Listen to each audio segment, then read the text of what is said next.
आदि पुरुष फिल्म के डायलॉग लिखने वाले मनोज मुंतशिर जी, आप ये बताइए कि आपने कौन सी ऐसी रामायण पढ़ी है जिसमें यह लिखा गया है कि जब माता सीता का हरण होता है तो उसके पीछे राम लक्ष्मण भी दौड़े चले जाते हैं।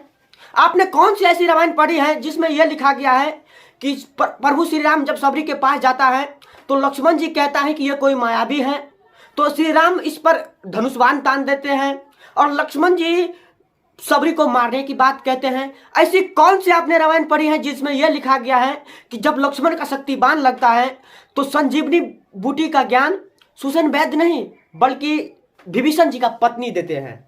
जानते हैं सर ये सवाल क्यों?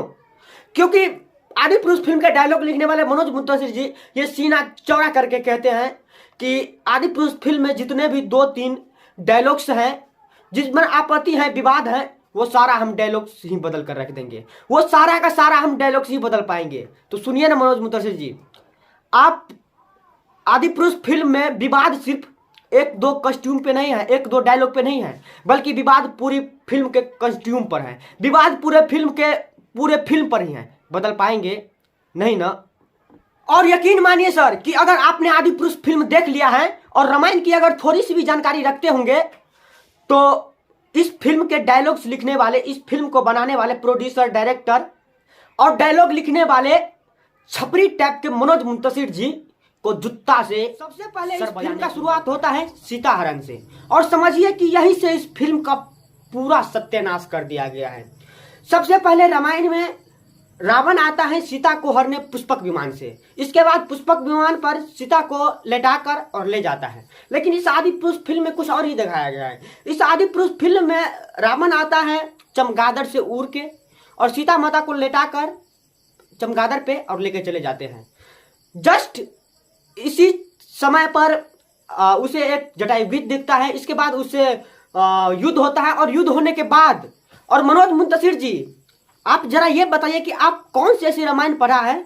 और आगे ये है कि जब राम और लक्ष्मण जाता है सबरी के पास जाता है तो राम उसे पहचान नहीं पाता है। इसके बाद लक्ष्मण कहता है कि ये कोई मायावी होगा और इस पर राम धनुष तान देते हैं। इसके बाद लक्ष्मण उसको मारने के लिए कहता है, इसके बाद जान पहचान होती है और इसके बाद उसे झूठा बैर खिलाया जाता है और सबरी कहता है कि आपको महाराज सुग्रीव जी से मित्रता होगी आगे श्रृंगेर पर्वत पर जाकर। इसके बाद राजा सुग्रीव से दोस्ती करने के लिए, मित्रता करने के लिए सबसे पहले हनुमान जी से मिलन करना होता है। इसके बाद हनुमान जी से मिलते हैं, इसके बाद जाते हैं सुग्रीव का पास।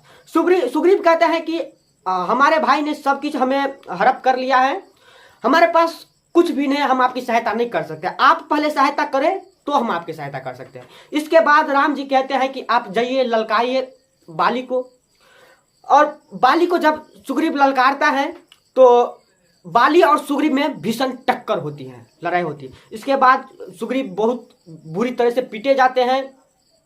पीटने के बाद फिर राम भगवान कंफ्यूज होता है कि इस दोनों में सुग्रीव कौन है और बाली कौन है। इसके बाद पहले दिन सुग्रीव बहुत पीटे जाते हैं, इसके बाद दूसरे दिन बाली से युद्ध, बाली और फिर से सुग्रीव बाली को ललकारता है और फिर से युद्ध होता है। इसके बाद श्री राम भगवान ने उस दिन बाली के सीने में अपना ब्रह्मास्त्र उतार देता है। लेकिन इस आदि पुरुष फिल्म में कुछ अलग ही प्रकार का दिखाया गया। इस आदि पुरुष फिल्म में बाली सुग्रीव को ललकारता है, सुग्रीव बाली को ललकारता है और इसके बाद दोनों में भीषण टक्कर होती है। टक्कर होने के बाद उसे सुग्रीव को दिखता है कि एक बड़ा सा पत्थर आ रहा है।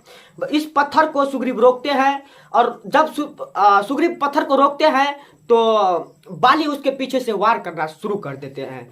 और इसी समय श्री राम जी ये तय करता है कि इस राज्य का उत्तराधिकारी बाली नहीं बल्कि सुग्रीव है। और इसके बाद श्री राम भगवान ने अपना ब्रह्मास्त्र बाली के सीने में उतार देता है। और इस फिल्म को हर एक पग पर सिर्फ ब्लंडर मिस्टेक ही किया गया है, न जाने किस प्रकार से इस धर्म का मजाक उड़ाया गया है, खिलवाड़ किया गया है। बाकी आदि पुरुष फिल्म पर सिर्फ हमने इस पूरे फिल्म का आधा स्ट्रक्चर बताया, आधा फिल्म का एक्टिंग बताया है। अगर आप आगे भी इसे जानना चाहते हैं तो हमारे इस वीडियो को लास्ट तक बने रहिए और दूसरे पार्ट में हम इस अच्छे तरीके से समझाने की कोशिश करेंगे। तब तक के लिए जय हिंद।